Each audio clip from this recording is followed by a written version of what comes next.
안녕하세요, 윤렉입니다. 반갑습니다. 자, 오늘부터는 이제 데이터 조작을 위한 그런 명령어를 배울 건데요.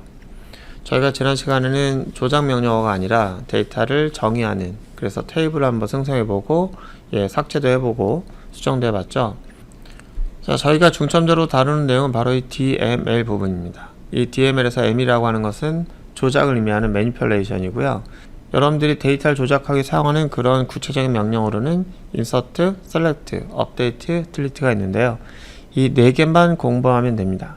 자, 그럼 여러분들은 데이터베이스를 이용한 어떤 서비스도 이제 만들 수 있게 되는 거죠. 자, 그러면은 이 4가지의 키워드를 하나씩 한번 다뤄보도록 하겠습니다. 첫 번째로 다룰 내용은 데이터를 한번 넣어봐야 되겠죠. 데이터를 넣어보고 그걸 꺼내보는 그런 작업을 할 건데요. 그때 사용하는 명령어는 insert입니다. 이것만 보면 되게 쉬울 것 같아요. 뭐 insert 명령. 근데 문제는 이런 명령어들이 다 옵션을 갖고 있다는 거예요. 그래서 옵션을 보면은 into라는 절과 그 다음에 value라고 하는 절이 있는데, 이러다 보니까 조금 복잡해 보이죠.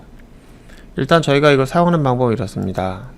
insert into와 함께 테이블을 저희가 정의해 놨는데, 이 멤버 테이블에다가 값을 넣겠다 이렇게 하는 거예요. 근데 값이 하나가 아니라 여러 개가 되죠. 컬럼이 여러 개니까 그 컬럼에 해당되는 것을 여기다 다 넣겠다라는 겁니다. 자, 그러면은 좀 황당해요. 왜 황당하냐면, 자 보세요. 멤버란에서 갖고 있는 컬럼에 해당되는 것들을 다 넣어야 돼요. 그런데 우리가 실제로 이제 데이터를 다루다 보면은, 여러분들 혹시 그 사이트 갇혀서 회원가입 해보셨나요? 그러면은 필수 컬럼이 있고 옵션 컬럼이 있잖아요. 그죠? 그 옵션은 넣어도 되고 안 넣어도 되는 거예요.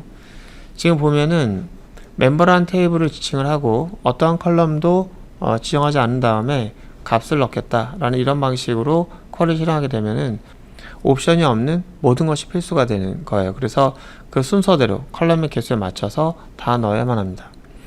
자, 이렇게 데이터를 입력하는 경우는 그렇게 많지가 않을 것 같아요. 왜냐면은 컬럼 중에는 옵션이라는 컬럼이 있을 수 있기 때문에 그렇죠. 그래서 여러분들은 일반적으로 이렇게 많이 얘기하죠.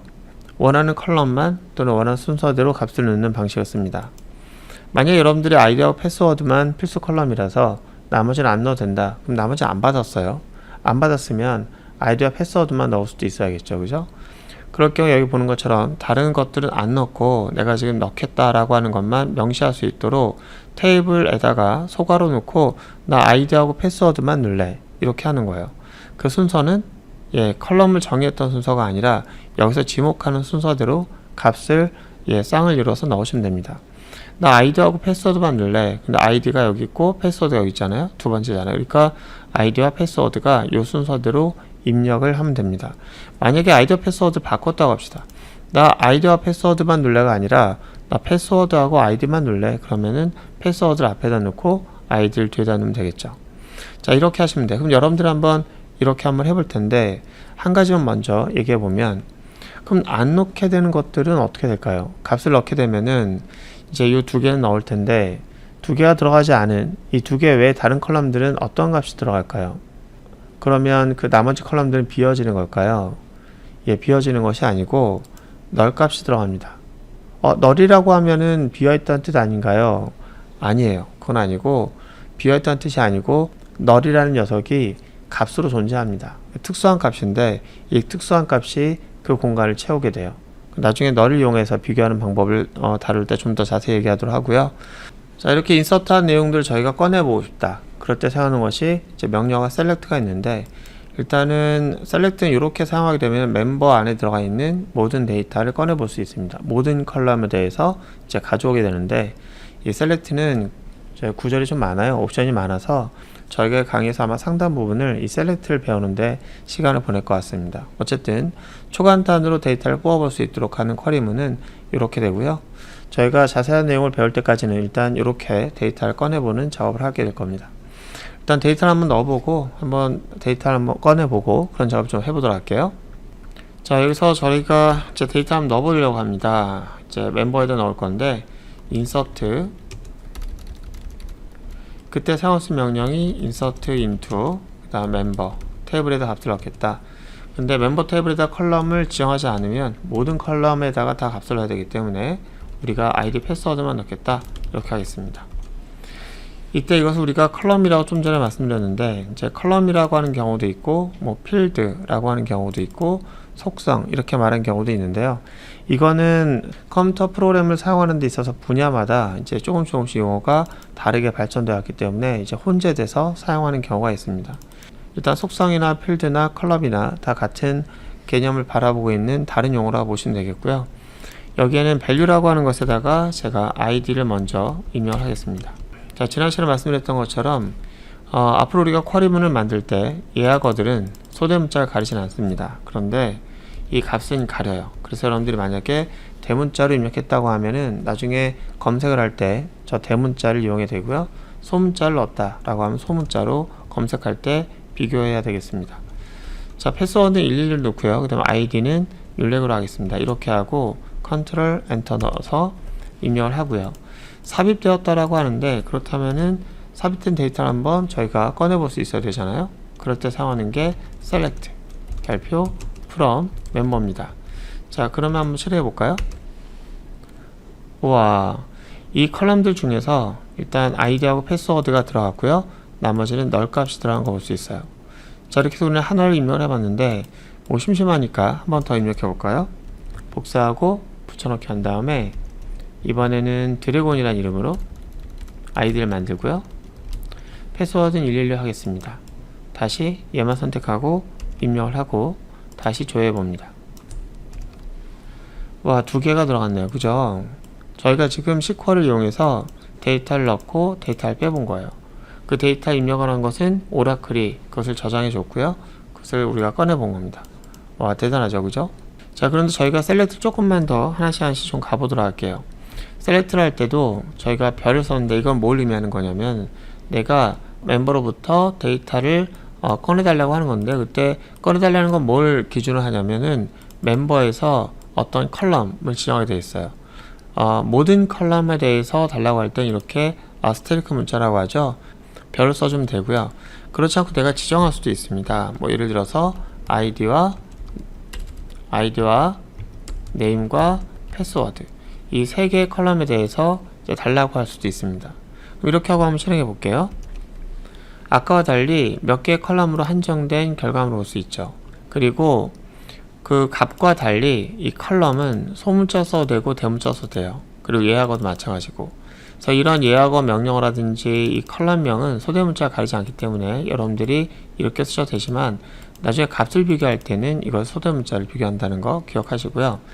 자, 그리고 우리가 이렇게 값을 필터링해서 달라고 할 수도 있는데 조금 더 가보면 이렇게 할 수 있습니다. 자, 때로는 이것을 컬럼을 바꿔서 이름을 바꿔서 제공해 줘야 될 때가 있습니다. 뭐 예를 들어서 여러분들이 뭐 자바라든지 C샵이라든지 기타 등등 언어를 이용해서 데이터를 꺼낼 때 그때 이 키값을 이용해서 데이터를 꺼내게 되거든요.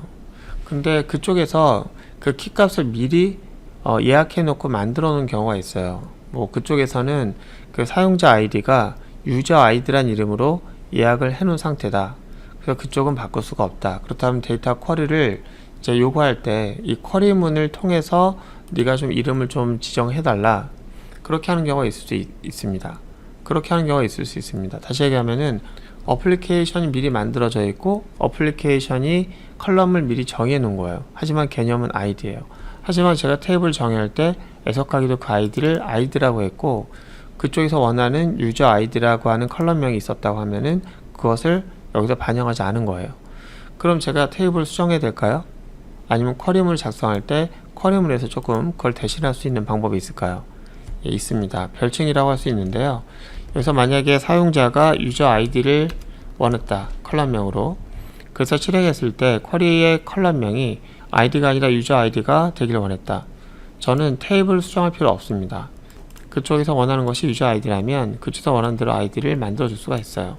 자, as라는 키워드와 함께 이렇게 컬럼을 지정하게 되면은 실행 한번 해볼게요.